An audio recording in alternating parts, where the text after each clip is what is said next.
Os tribunais superiores entendem que o juiz, ele não pode determinar o indiciamento de suposto autor de delito, vírgula, sendo ato privativo do delegado de polícia. Ele é a autoridade com atribuições para tanto. E aí a gente faz um link com essa autoritariedade em série de inquérito. Sendo ato privativo do delegado de polícia. Ele que tem essa atribuição de indiciar alguém. Ok? De indiciar o suposto autor do crime. Então o juiz não pode determinar o indiciamento de quem quer que seja. Isso é ato privativo do delegado de polícia, da autoridade policial. Professor, onde é que eu tenho um indiciamento no ordenamento jurídico? Anota aí, dá uma olhada depois. Artigo 2º, parágrafo 6º da Lei 12.830 de 2013, conceituou o indiciamento. Para você saber o que é indiciar alguém, tem que dar uma olhada aí nesse parágrafo 6º do artigo 2º dessa lei. Então, o artigo 2º, parágrafo 6º, ele conceituou o ato de indiciar alguém. Né? Ah, professor, mas afinal o que é indiciar? É tornar o sujeito destinatário formal das investigações. O indiciamento é tornar o sujeito destinatário formal das investigações.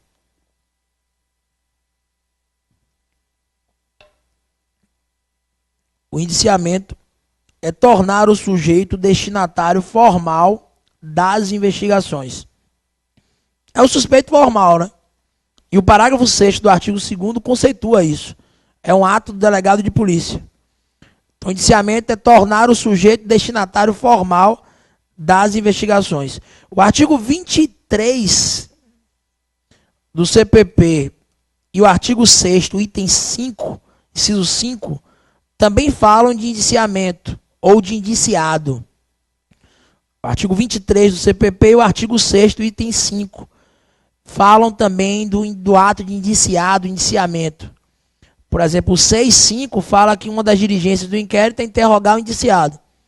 E o 23 fala que as informações acerca do indiciado devem ser encaminhadas para o órgão responsável pelo registro de antecedentes, por exemplo. As anotações do indiciado. Então, artigo 23, CPP e 6, item 5, inciso 5º, também falam de indiciamento.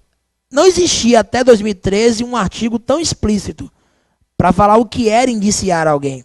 Só esses aqui que incidentalmente citavam indiciado, mas não explicavam. O artigo 2º, parágrafo 6º fala que é ato privativo do delegado que de maneira técnico-jurídica vai dizer porque o sujeito é destinatário da imputação ou daquela investigação, melhor afirmando. Porque, veja, só o ato de indiciar alguém pode se revelar como constrangimento legal, se eu não tenho fundadas razões de autoria ou acerca da prática de um delito, né? Inclusive um constrangimento sanável por habeas corpus. Isso já caiu em prova também da CESP. Justamente por isso, esse indiciamento tem que ser justificado, como prevê o artigo 2º, parágrafo 6º do Código de Processo, ou melhor, da Lei 12.830 de 2013. Ok? Segunda característica importante do inquérito, dispensabilidade. E aí a coisa vai esquentando. Dispensabilidade ou facultatividade. Dispensabilidade ou facultatividade. Ok? Eu vou colocar alguns artigos aqui, ó. Dispensabilidade ou facultatividade também é uma característica do inquérito. Alguns artigos eu vou colocar aqui, claro. Anota, depois dá uma olhada em casa quando estiver estudando. É importante ler também lei e artigos. Artigo 4º, parágrafo único, 12, 27, 39, parágrafo 5º, 46, parágrafo 1º do CPP. Artigo 58, parágrafo 3º da Constituição Federal.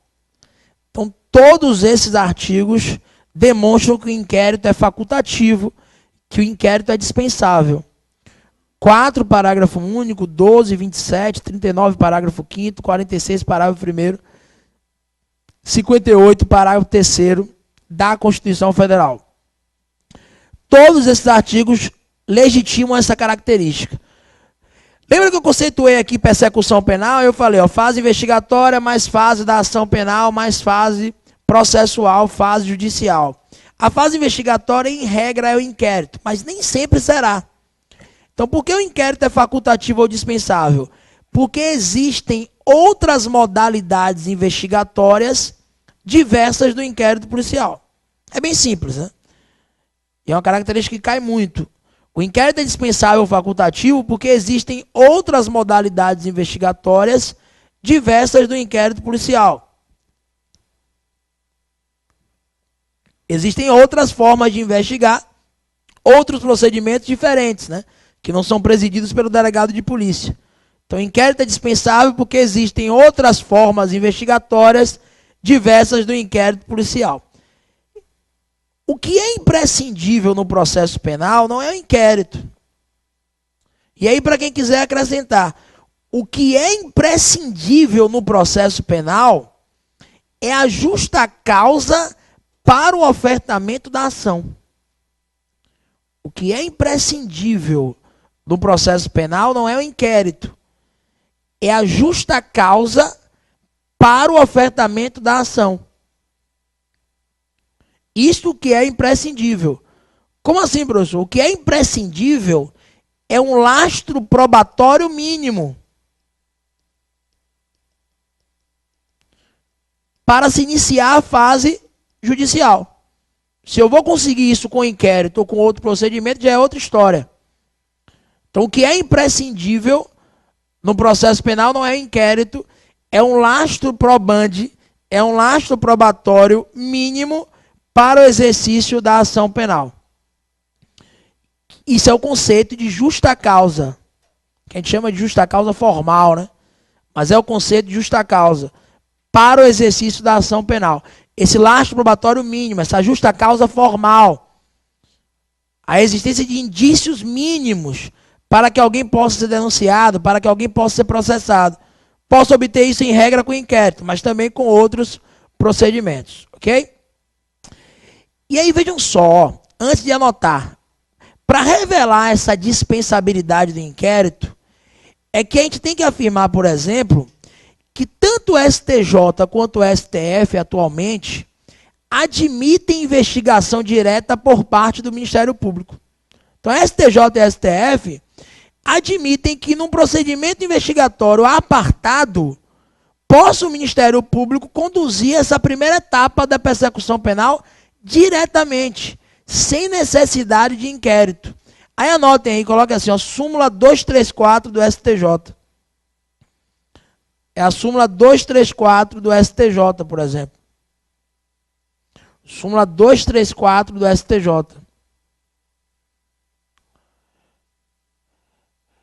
O que é que o STJ disse nessa súmula? Não precisa copiar, tá aí no código, depois você dá uma olhada. Fala o seguinte, que a participação do membro do Ministério Público na fase investigatória não o torna suspeito para atuar na fase processual, na fase da ação. Então, o STJ, implicitamente, admitiu a investigação direta por parte do Ministério Público. E, no mesmo sentido, é o Supremo Tribunal Federal. O STF também, salvo engano, foi no recurso extraordinário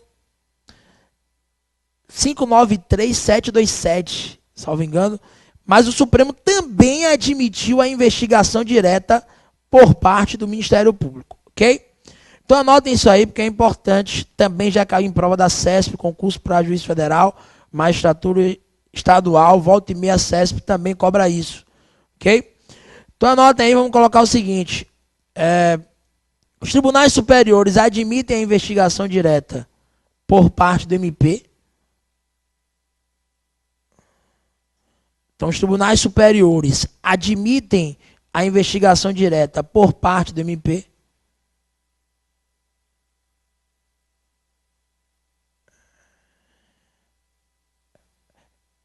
Vírgula, em que pese a ausência de previsão legal expressa.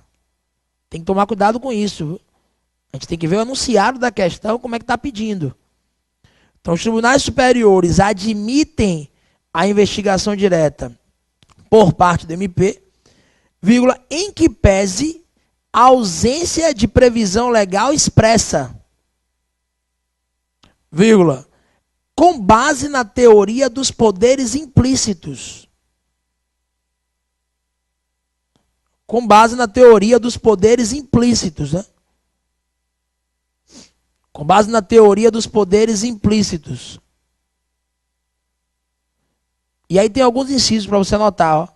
Aí coloca artigo 129, inciso 1, inciso 3, inciso 6, 7 e 8 da Constituição.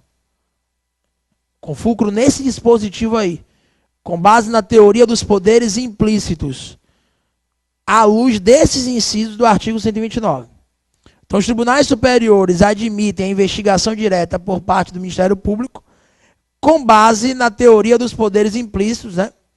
Em que pese a ausência de previsão legal, com base na teoria dos poderes implícitos, é o artigo 129 da Constituição, inciso 1, 3, 6, 7 e 8. Vem aqui para explicar isso, ó. Porque vejam, teve até duas resoluções do Ministério Público, uma do Conselho Nacional do Ministério Público e outra do MPF, cuja inconstitucionalidade foi discutida no Supremo Tribunal Federal. Porque essas resoluções explicitamente permitiam que o Ministério Público investigasse. Só que uma resolução interna, intramuros, não pode reger a matéria processual penal, né? Isso viola o artigo 22, inciso 1º da Constituição Federal. Então, qual é o raciocínio aqui? Não é com base nessas resoluções do Ministério Público, do Conselho Nacional e do MPF. Mas o STF fez uma leitura no artigo 129 com base nessa teoria aí, dos poderes implícitos. Porque, vejam, se o Ministério Público é o titular da ação penal pública, se o Ministério Público vai presidir o inquérito civil que vai lastrear uma ação civil pública, e os interesses são meta-individuais, são transindividuais, assim como uma ação penal condenatória. Se o Ministério Público pode requisitar diligências, se o Ministério Público exerce o controle externo da atividade policial, se o Ministério Público pode expedir notificações nos procedimentos que estiver conduzindo, se o Ministério Público pode tanto, e na Constituição Federal não há palavras inúteis, ele também pode investigar diretamente infrações penais. Então, agora, se o enunciado da questão perguntar, a Constituição autoriza o Ministério Público a investigar, o Código de Processo Penal autoriza, não. Mas é uma posição jurisprudencial. E volta e meia vem proposição com esse viés, com esse sentido, ok? Então, é com base nessa teoria que tanto o STJ quanto o STF permitem a investigação direta por parte do MP. Aurí Lopes fala uma coisa interessante, olha. Mudam-se os inquisidores, mas a fogueira continua acesa. O que quer dizer isso? Ele fala, eu não quero saber quem vai investigar, se é o delegado, se é o MP. O importante é que as garantias mínimas do investigado sejam respeitadas em qualquer procedimento. Ok? Então, vamos fechar essa observação com esse raciocínio de Aurí, que foi acolhido nesses julgados, viu? Inclusive no Supremo Tribunal Federal. Vamos acrescer aí o seguinte, neste procedimento ministerial,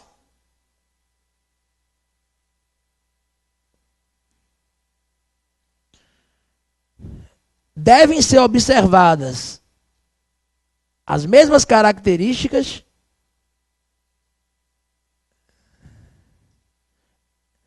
neste procedimento ministerial devem ser observadas as mesmas características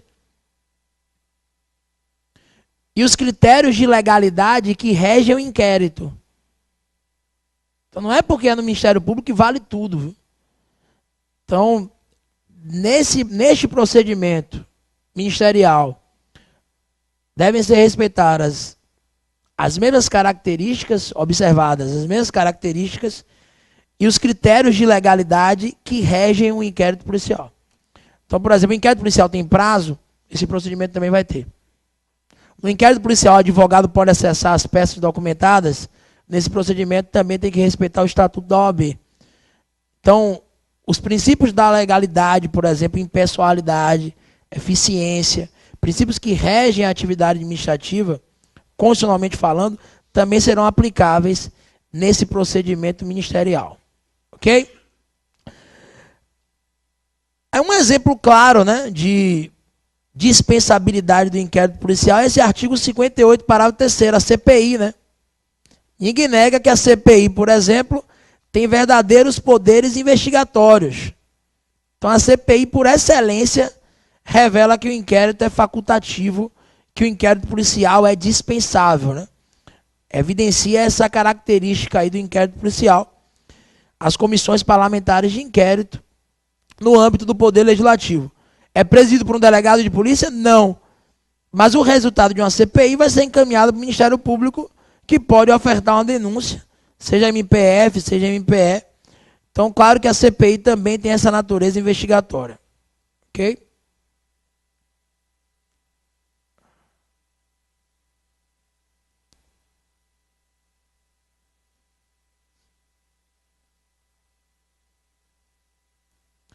Próxima característica do inquérito. Indisponibilidade.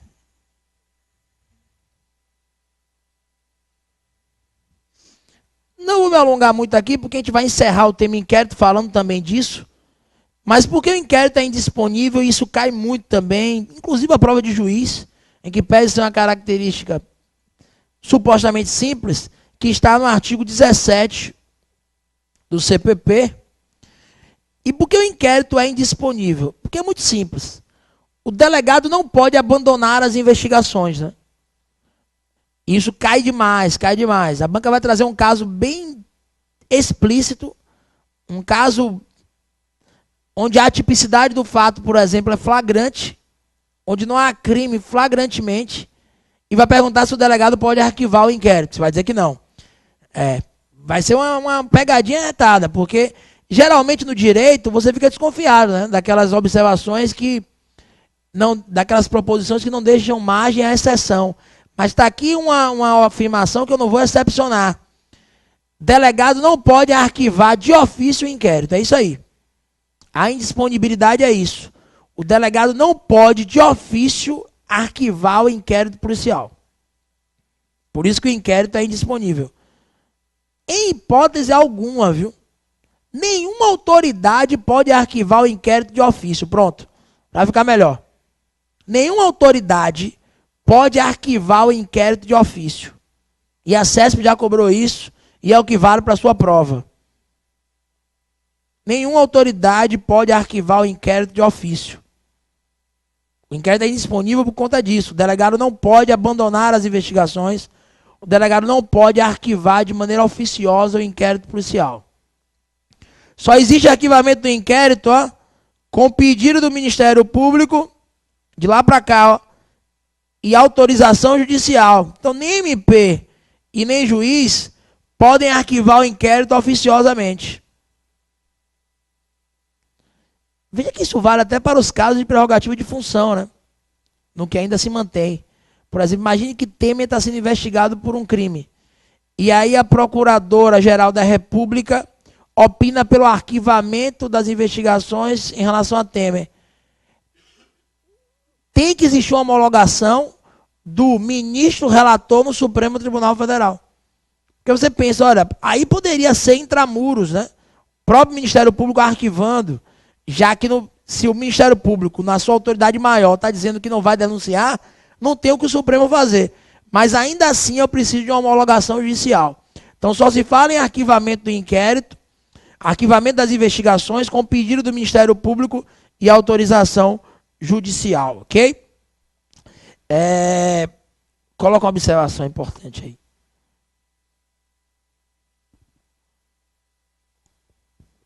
Artigo 4º da Lei 12.000.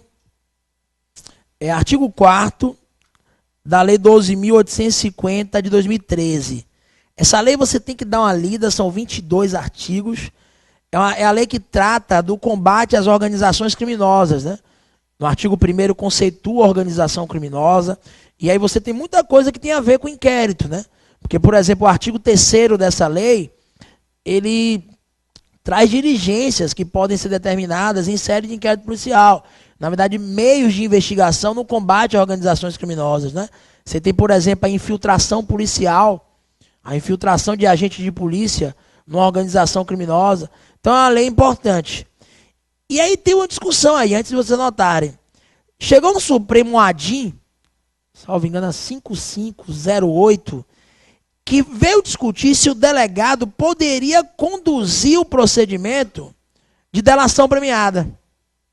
Porque o Ministério Público entrou com essa ADIM para tirar a atribuição que está nessa lei quanto aos delegados conduzirem, né? Fazendo a proposição quanto à delação premiada. E o Supremo julgou improcedente essa ADIM. O Supremo legitimou, ratificou a constitucionalidade desse artigo 4º, parágrafo 2º, da Lei 12.850, no sentido de que, aí anotem, o delegado pode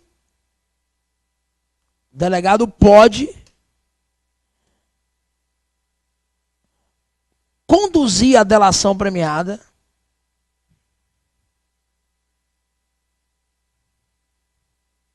o delegado pode conduzir a delação premiada representando, porque o delegado não pede, ele representa, viu, pessoal? O delegado não é parte. Representando pelo perdão judicial ao colaborador. Que é uma previsão que está nessa lei. Aí por isso que eu linkei aí com a indisponibilidade. Representando pelo perdão judicial ao colaborador. Então o delegado pode conduzir a delação premiada representando pelo perdão judicial ao colaborador. Isso é dispor do inquérito policial? Não. Ele vai conduzir o inquérito policial, mas em relação ao colaborador, ele pode representar pelo perdão judicial. Então, anotem isso aí. Coloque assim, esta hipótese não retrata uma violação à indisponibilidade. Mas é uma ressalva que eu queria fazer, porque é uma posição do STF, que pode cair em sua prova. Esta hipótese não retrata uma violação à característica da indisponibilidade. Porque o juiz não é obrigado, né, a perdoar. Se você olhar a Lava Jato, por exemplo, ninguém teve perdão judicial, né? Basicamente ninguém, salvo engano. Até o Youssef, que foi um dos primeiros delatores, não foi agraciado com perdão judicial. Então, realmente, eu não sei o que o cara tem que fazer para poder ter direito a essa causa extintiva de punibilidade, né? Os caras têm direito à redução da pena, negociam pena, até de maneira ilegal, fora das hipóteses que você tem aí na lei de combate à organização criminosa, né? Negocia regime inicial, negocia prisão domiciliar, mas você não teve, basicamente, perdões judiciais sendo concedidos. Então isso não viola a indisponibilidade, porque o juiz não é obrigado a acatar. O delegado representa, o juiz vai homologar se quiser. Por isso que, inclusive, o Supremo entendeu que não era inconstitucional essa possibilidade do delegado conduzir a delação premiada. Porque o Supremo falou, olha, no final, a delação sempre fica sujeita à homologação do Poder Judiciário, né? Então, institucionalmente, isso é muito importante para a sua prova, né? Porque eu preciso do Poder Judiciário para homologar a delação e a colaboração premiada. Diga, mestre.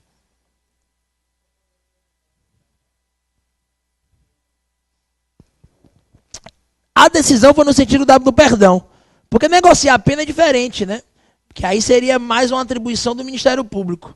Mas pelo perdão judicial ele poderia. E a decisão foi nesse sentido. Que é o artigo 4º, parágrafo 2º dessa lei 12.850. Ok? O Ministério Público vai opinar, viu, pessoal? Mas não precisa acompanhar todos os termos dessa condução feita pelo delegado. Mas ele tem que opinar antes do juiz decidir. Olha que dica importante eu vou dar para vocês. Ó. Geralmente, nessas medidas investigatórias que tem a participação do delegado, eu tenho também um tríduo. Como assim um triângulo? O delegado representa, promotor opina e o juiz decide. Então, geralmente é isso aí. Sempre que houver a participação da autoridade policial, antes do juiz decidir, você vai ter um parecer do Ministério Público, né? Pode olhar as medidas cautelares em geral. Geralmente é assim, em regra dessa forma. Ok? Você tem representação do delegado, a representação da autoridade policial, um parecer, opinião ministerial e a chancela do juiz. Geralmente é nesse esqueminha aí que as coisas acontecem, ok? Então o inquérito é indisponível, mas a gente volta a falar sobre isso quando eu tratar de arquivamento, ok? Outra característica do inquérito: inquisitoriedade.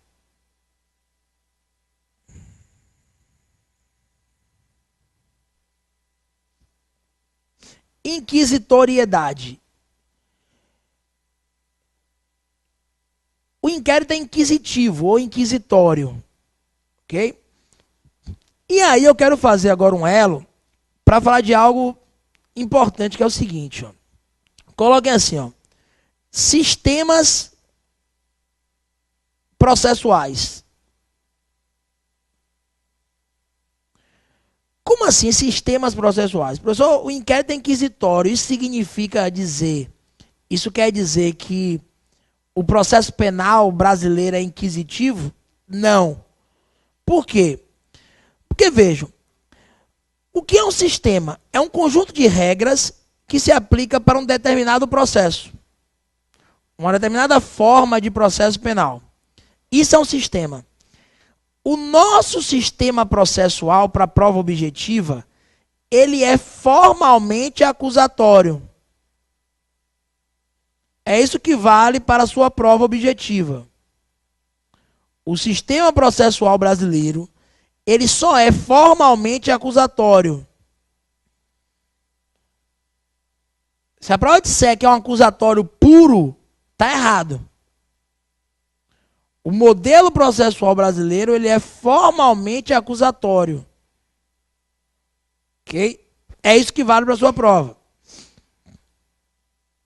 Como assim, professor? Formalmente acusatório. Porque, veja, ó, o processo brasileiro, de fato, ele é triangular. Você tem aqui o juiz, Ministério Público acusando o juiz como sujeito imparcial em tese, e o réu com direitos e garantias fundamentais. Então eu tenho um processo acusatório, um estilo, um modelo de processo acusatório. Ministério Público, em regra, acusa, juiz julga e o réu obrigatoriamente deve se defender com a defesa técnica. Por isso que o modelo é acusatório, inclusive é isso que está no 129, inciso 1º da Constituição Federal. Por que o modelo é acusatório? Porque existe uma divisão das funções processuais. Então ele é, de fato, acusatório. Mas por que ele é formalmente acusatório? Porque ele é um acusatório com várias violações. Se você olhar um Código de Processo Penal que é de 41, da época do Estado Novo, inspirado no Código Rocco italiano, claro que você vai ver que, na essência, eu tenho uma característica ontogenética inquisitória no inquérito policial, no processo penal brasileiro. Eu tenho uma característica inquisitiva. No DNA, nosso processo penal é inquisitivo.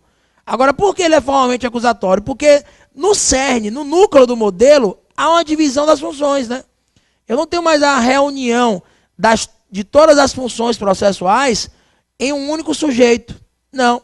Há uma divisão das funções. Agora, é um acusatório com uma série de violações. Por exemplo, só vocês entenderem, o artigo 3º da Lei de Interceptação Telefônica, por exemplo, da Lei 9296 de 96, ele permite que o juiz decrete de ofício interceptação telefônica na fase do inquérito policial, na fase investigatória.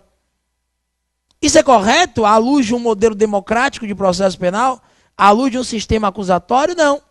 Juiz decretar de ofício interceptação telefônica na fase do inquérito policial.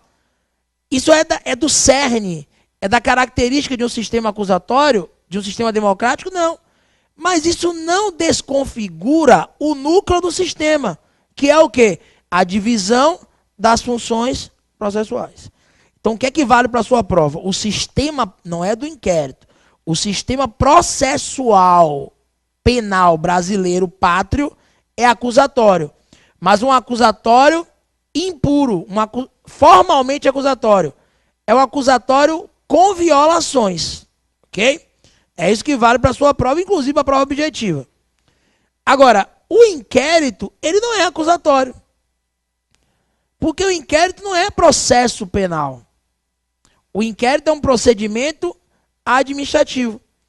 Então, o inquérito tem natureza o quê? Inquisitiva, inquisitória.